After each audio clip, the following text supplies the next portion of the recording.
Hi, everyone. Thanks for being here today. I am Carrie Friedberg, the SF Money Coach. I'm a holistic money coach, financial behavior specialist, and financial literacy educator. I recently launched a do-it-yourself personal finance 101 course with 25 mini lessons on the practical and emotional sides of money, which comes with a membership site where you can learn, practice, connect, and receive support for an entire year. You can read all of the details at sfmoneycoach.com/membership. Please join me in welcoming our guest today, Vanessa Jilot. Hey, Vanessa. Hi. We met through a mutual dear friend in Marin, and I'm so grateful for that connection. Vanessa's family has always been active in the community, ranging from environmental activism and disaster preparation to improving tribal members' living and social conditions. Her Chippewa family has been a major inspiration to her. She grew up watching how active they are in tribal leadership, beginning with education services all the way through tribal law enforcement. Vanessa today is a certified financial planner and chartered retirement planning counselor. She and her business partner launched Terra Blue Wealth Management together in early 2020. Interesting timing, wasn't it? Oh my goodness, if I had known. I know. Let's start a business. And okay, I know. We'll hear more about that in a moment. Their services at Terra Blue are tailored toward those who find true value using holistic financial planning methods that bring all aspects of one's financial futures together under one umbrella. Their ideal client is inspired to align their financial futures with their personal, social, and environmental beliefs. Terra Blue's mission is to work with individuals and businesses who want to be deliberate about the impact of their financial choices and how those choices have ripple effects on their family, their community, and the planet for now and future generations. I am so glad you're here with me today. Welcome again. Thank you for the amazing introduction. Yes. So Vanessa has joined me today to talk about the ABCs of ESGs. And I am so grateful for this topic since I have much to learn about the world of investments. Hoping you can help increase my fluency in investment Ds. I'm sure you will. I hope so. Yeah. So share with us a little bit about your background and family history with money. Yeah, gosh. So I've been in the finance industry for about 14 years. And as you mentioned, I launched Terra Blue, co-founded it with my business partner January of last year, which was a very interesting time, but actually worked out really well for us, especially with that sustainable investing focus. We saw some of the biggest growth in sustainable investing occur last year. So if I had known on multiple levels, it still ended up working out. But a little background. So I am third generation from West Marin within my family. The idea of investing in finance and even talking about money is incredibly foreign to my entire family. My family is very hardworking, day to day, but we never really had discretionary income growing up. So I have to say, when I told my family I was heading off to study finance, you could have heard a pin drop in the room. It was you want to do what? Right, I know. But the whole idea that I wanted to implement here was I wanted to go into finance with a strong mission around creating a more positive impact, making finance to where it was no longer a negative conversation at the table. Aha. Okay. Amazing. Wow. And so did you have siblings as well? Like, were there several of you? I did. We're kind of spread out. So I have several siblings, but I was only sort of raised with one, my sister Andrea, who's also my practice manager. Oh, okay. She's quite a bit younger than me. So I was kind of like the mama bear of the family for her. Oh, got it. Okay. And do you remember back into childhood, like 0 to 7, say, do you have a memory about money from that phase of life that you'd be willing to share? I do. And it's funny because I see the same mentality in my son now, where we're constantly thinking about it. But I spent some time thinking about this question. And the one memory that popped into mind, I was actually more like 8, maybe 9 years old. Okay. But we were out to eat and I stood up at the table. I told my family, I'm going vegetarian. I will no longer eat anything that has a face. And it was this big ordeal because we're red meat eaters, like very strongly. And so Right. Wow. I had spent the entire day before I made this announcement thinking through how many hours I would have to work grading papers and cleaning classrooms. I had a job for $5 an hour that I took very strong at heart. And so I had ran all those back numbers and created my own little personal spreadsheet, if you will, of, Wow. how many hours do I have to work to buy my own food? Of course, my family still fed me, but this is Right. all what had gone on in my head. But it's a very prominent memory, and I think about it quite often. Totally. And it clearly had a lasting impact. Just that kind of jolting, maybe surprising to your 8-year-old self connection with your core values and all that mental preparation and emotional preparation you did for announcing it to your family. And then again, in your adult life, when were brave enough to take a stand for what you believed in, and I'm going to go into finance, and then naturally it's aligned with green companies or environmentalism. So that's amazing. So how did you get started with sustainable investing then? Well, so it's all I've really ever done. And it's funny, when I was at Humboldt State University, my college professors, they would sit me down and they're like, Vanessa, you're good at what you want to go into. We see the stats behind it and we see all the work you're doing, but you're never going to make money in sustainable investing. And I have to say, some of those professors were some of my first clients, and I have definitely proved them wrong. That's hysterical. Okay. Mm-hmm. But finance has always been really exciting, exhilarating to me. And again, I wanted to see how you can take this loud voice. We all know that money speaks in volumes. So how can you take that really loud voice that money brings with it and move it in that positive direction? And that's where sustainable investing has become a huge passion and a lifestyle for me. Oh my goodness. So let's take a step back. Can you help us understand a little history on sustainable investing? When was this concept created, or how did it come to be?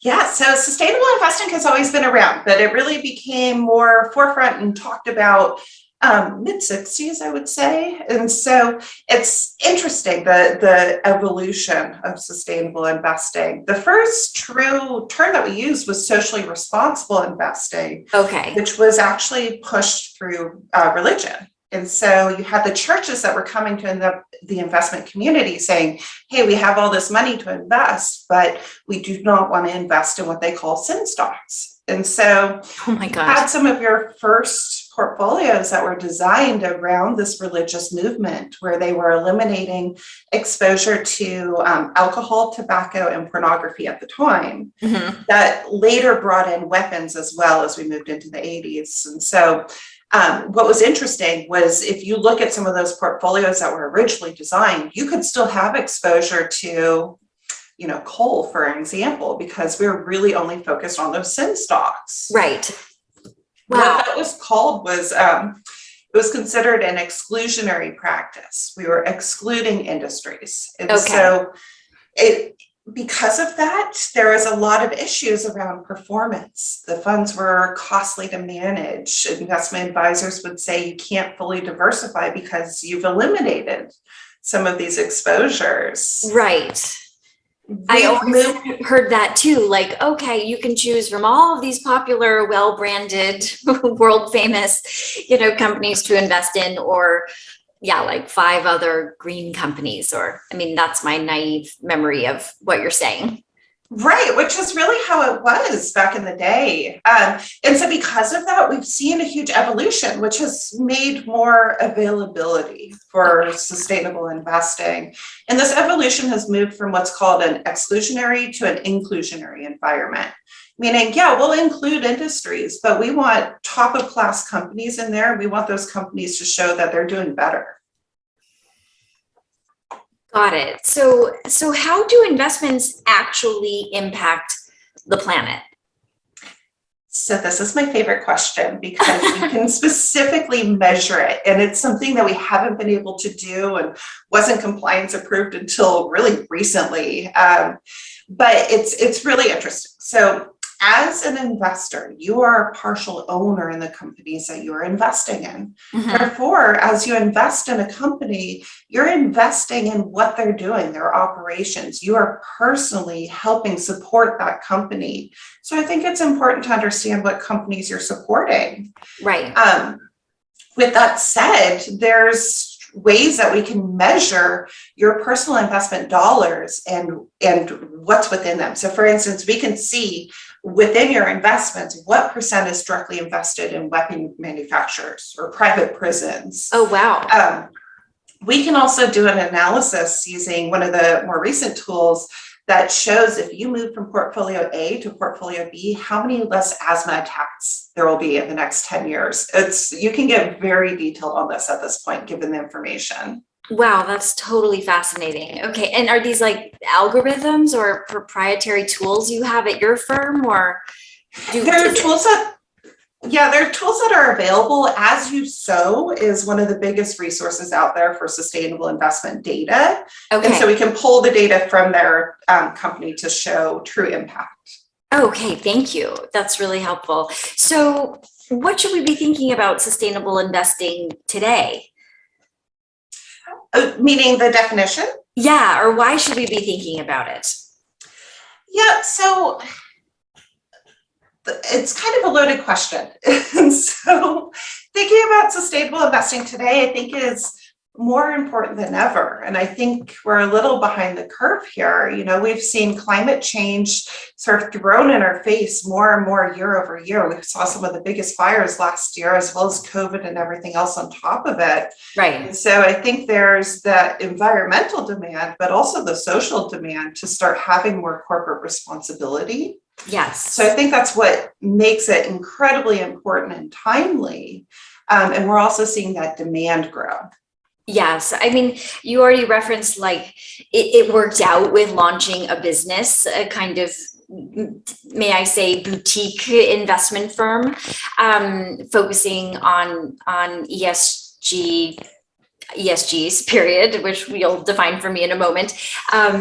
And didn't you experience in your personal life, and it sounds like in your professional life as well, this kind of coming to Jesus moment with COVID? Like, oh my gosh, if it's suddenly unsafe to be around family and friends or even my own children, somehow that my life is threatened or could be, people started waking up. I mean, it was a huge consciousness awakening, expansion, and people made radical changes in their lives, including I'm so happy for you and your success in your new business, wanting to change up their portfolios or diversify in new ways. For me, in my client life, with my clients, it looked like moving, returning to their hometowns, quitting jobs, getting married, getting a puppy, like fulfilling these lifelong dreams, because it really brought people more into the present moment.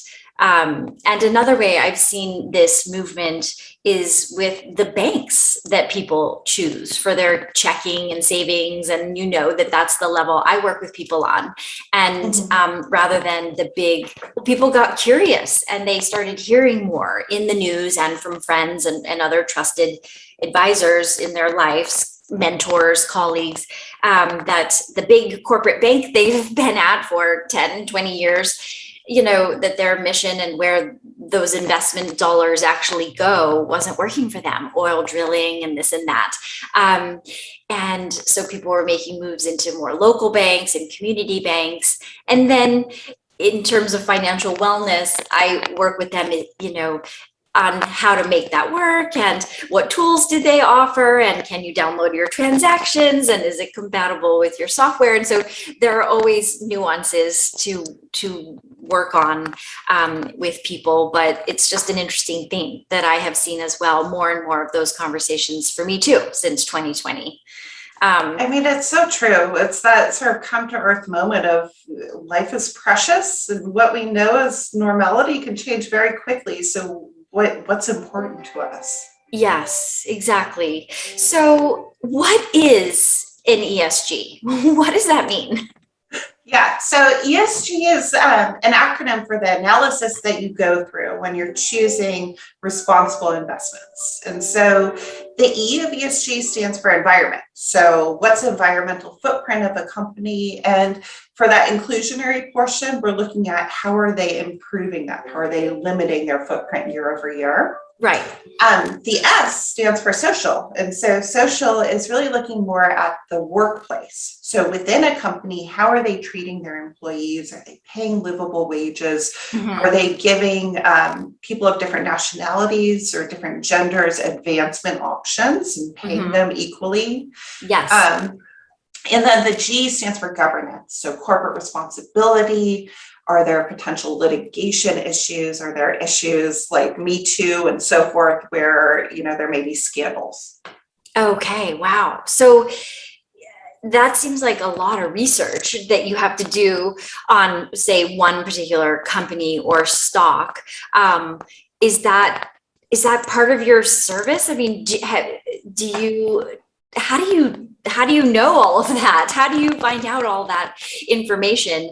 I mean, again, maybe you have access to tools that the average user doesn't. But yeah, what can I do about that? How do I learn more about companies I'm interested in? Yeah, so there's a lot of information out there. Investopedia is always a great resource for anything finance related. Okay. So that's a good public resource, but for us, we go through an analysis that's really twofold. We start off by screening in different investment funds, so different ETFs, mutual funds. We'll go through a screening on whether or not they're considered ESG, so if they fall within that criteria, which you can use Morningstar or any of the vetting companies to find this. Okay. But we add on a second fold analysis, which is really different for our firm, where I'll look beyond that and see what is a company offering this investment doing. So for instance, if the investment's offered through Fidelity, I want to know what Fidelity is up to as well. And are they running their company sustainably, or are they really just offering this fringe fund? Oh, okay. Got it. So is there a difference between what ESG may mean to a consumer versus a fund company versus a money manager? There is a huge difference, and it's a big conversation that needs to be had. So from the consumer side, from the investor side, we tend to think of ESG investing as environmental. We think climate change, we think we want to lower our footprint, we want to lower the carbon emissions within our portfolio. However, the E, the environmental, and the S, the social factors, are harder to measure when it comes to performance in the stock market. So from that asset manager side, what they're really more focused on is the G portion, the governance. And so they really see this as tried and true on Wall Street, where corporations with higher quality management tend to live longer. They tend to perform better. And so that G factor gets more emphasis when money managers are putting together an ESG portfolio rather than the environmental side. Oh, I see. Okay. Yeah, it is quite nuanced. I mean, honestly, it's a bit intimidating to try and understand it all. And because I have more and more clients these days who are into robo investing, the various platforms like Robinhood or Betterment, or even doing it themselves through E-Trade or Vanguard or any of the traditional firms where you can just open up your own accounts and designate where the money goes. So yeah, I mean, I know for me, in order to do this right or do it well, I would personally want to work with someone like you, a fiduciary who could really explain it and translate so that I know I'm making the right choices that are actually aligned with my values rather than what's publicized or focused on, like you were saying. So yeah. And are you really able to have a diversified portfolio with ESG criteria? Is that possible? You can now. Many people tell you you can't, but in my opinion, absolutely. And that's all we do. And so um, when I first started in this industry, it was hard to have a fully diversified portfolio. And I would have to have that conversation with my clients of, hey, this portfolio might be a bit more expensive. We may be limiting some exposure to areas that typically you would see in a portfolio. We would have to make that decision on Right. if we still wanted to proceed.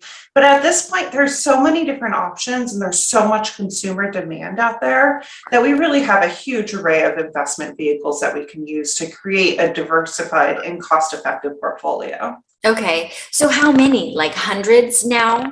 Hundreds of companies? Oh, thousands. Oh, thousands. Okay. My video froze, so I'm just refreshing it. No problem. Thousands of ESG companies. There's several different options, and again, there are some players that really specialize in this, and then there's other players that are just offering ESG funds. So the vetting process has gotten harder as the industry has grown. Right. Of course, because yeah, I get that.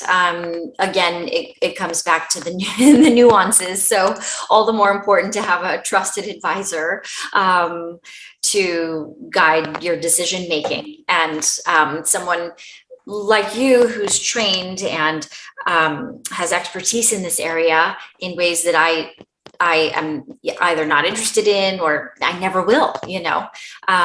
Okay, so, and are you limiting potential returns by using ESGs? I would flip that around, although I'm biased because this is what I do. Right. But no, there's studies that show, in the past 20 years on the US side that US ESG funds have outperformed your traditional S&P 500. There's studies that have shown they've outperformed internationally as well as in the emerging market sector. The outperformance over the past 3 to 5 years has grown. There, you see a big deviation versus what you would have saw 10 years ago. But overall, you tend to have higher performance. Okay, amazing. Wow. Okay, I did not know that. That's a major takeaway for me. And there's this concept that comes up in my mind when I'm thinking about ESGs, greenwashing. What is that? This is my favorite subject because I can throw so many people under the bus with this. Greenwashing, so because of the demand in ESG, you see that ESG is becoming more of a marketing ploy. Hey, we have these ESG funds, come invest with us. But if you look under the hood of what's in some of those funds, you'd be amazed. And so there's a couple of things that come to mind here. First off, there's no global set standards that are enforced to call yourself ESG. There's not a strict definition. Yeah. And so because of that, I can say my fund is ESG and you may think very different. So I think it's important to sort of step back and say, let's figure out what our own personal definitions are. My personal definition of what I care about and my core values is going to be different than everybody else's. And so to understand that first, I think is the best step and really creates a better value proposition when you're making investment decisions. You're more informed of what you're going into. Yes. But one of the things that I see around greenwashing that we're really passionate about is beyond just the fund that's being offered. So again, if you've created a fund and you're a major fund company and you've gone through the whole vetting process and you call it ESG, well, that's one step. But you as a company that has that loud and one of the largest voices at the table, we'll say Fidelity or BlackRock, some of the biggest firms out there, what are they doing? They may have an ESG fund, but they may be using that voice at the table to vote against ESG initiatives. So it's kind of a catch-22. I see. Yeah. So I think it depends on how strong do you want to be in your own personal definition and how deep do you want to dive into this. So what I'm hearing you say is that there is no, say in our country, for starters, there is no governing body of ESGs. It's kind of like, remember when organic became popular in our lifetime? That was like a new concept or something. And it was totally unregulated at first. And so people were, lying and slapping organic stickers on their fresh items that were sold to grocery stores or farmers markets. And now it's more regulated, right? We're all used to seeing that US FDA sticker on things that are certified organic, and still there's wiggle room, I think. And then also organic regulations overseas when fruits and vegetables are imported or other foods to our country. Is it kind of like that? Is that a good analogy? It's actually a really good analogy. There's a general idea, and there's major bodies that have formed to show here's what we consider ESG. Right. But there is no strict rule. There's no, board that's overseeing all of these funds saying you're ESG and you're not. And the other part that you'll find is when you're doing the screening, the analysis, you may have funds that pop up showing that they're ESG, but there's no guarantee they're going to stay that way either. Right. So there's a couple of different levels that we need to take in order to make sure we move in that right direction and that we can really prove, hey, this is truly ESG. Okay, got it. So would you consider ESG as mainstream investing at this time? Yeah, I had to think about that one. We've come a long way when it comes to ESG, and especially just in my 14 years of being in this industry, it warms my heart every year that I see these big strides, but we still have a long way to go. Mm-hmm. And so I personally don't think ESG can be considered mainstream until we're taking that fiduciary obligation a bit stronger and incorporating that into our getting to know our clients. So I would say it would be considered mainstream, in my opinion, if it was a conversation that all advisors were having at that table of getting to know the people you're investing for. Okay, got it. Yeah, and the intake process, and help me understand. I know you specialize in this conversation and in ESGs. Do you also invest in other companies that are not ESGs as part of a diversified portfolio if someone wanted to? I do not, no. And that's a conversation that I have at the beginning with I am biased towards this ESG realm. And if it's not right for you, then I'm not the right fit for you. Got it. But no, that was the stance that we took when we launched TerraBlue Wealth Management. Prior to, I had worked within a large corporation where we would have to buy whatever the consumers had requested. And sometimes it wasn't in that ESG realm. Yes. With TerraBlue, that's my requirement, is that we're 100% ESG. Wow. Okay.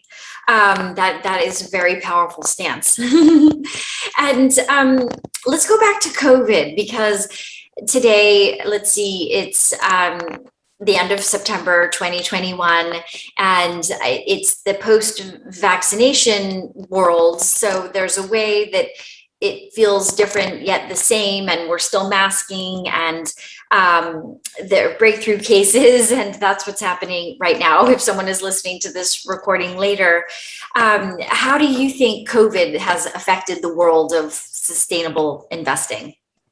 Well, from a true numbers perspective, we saw ESG investing soar by over 140% just in 2020, the largest growth year we've ever seen in this realm of investing. Yeah. And what's really interesting is if you dive into that statistic, you can see that the majority of that growth came from investors that were not invested this way previously.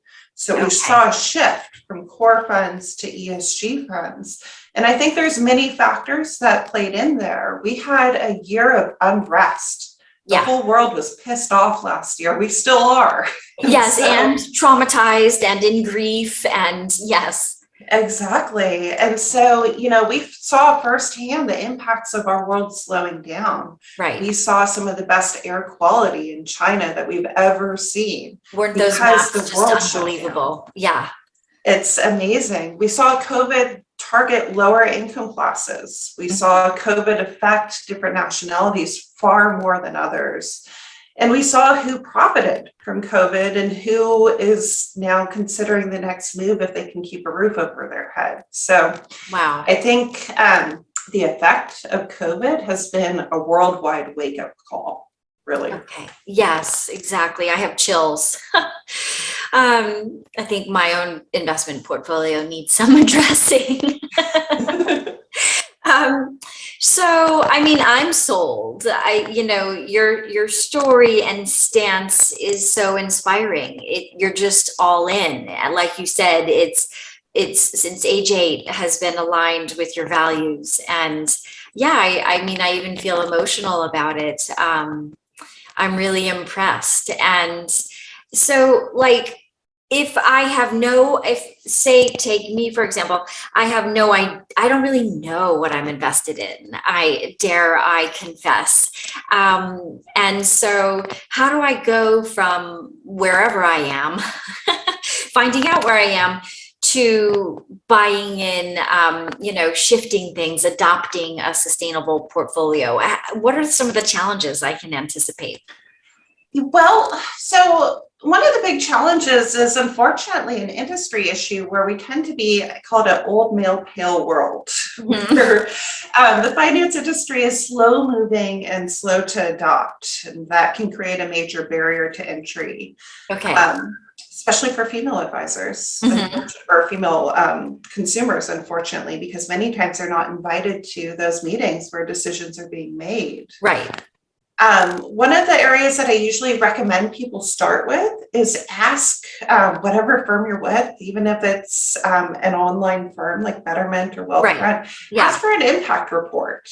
Or you can go through different companies online to run an impact report to show here's where you are, and Okay. that can help define your definition of where you want to move forward. You Right. need to know the right questions to ask, and it's hard to know where to even start. And so if you see that impact report of here's what's in your portfolio, then you can start to say, I don't want that, this is important, gender equality is top priority, or what have you, whatever makes sense to you.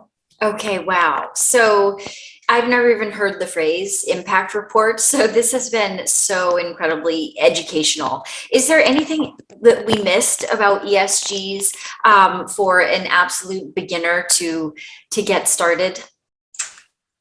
I think we touched on the main items, but I would just bring it back to sort of where I started in my career of wanting to make finance a positive thing. And so many times, and I get this from so many of my family members, my friends, just around the dinner table of, we know we have investments, but we don't want to talk about it because we don't know what's in there, and it might be icky. And so let's just, sweep it under the rug. And so I think by starting to move finance to an open discussion where it's positive and we're okay talking about it, Yes. can move us to be a bit more impactful with our decisions.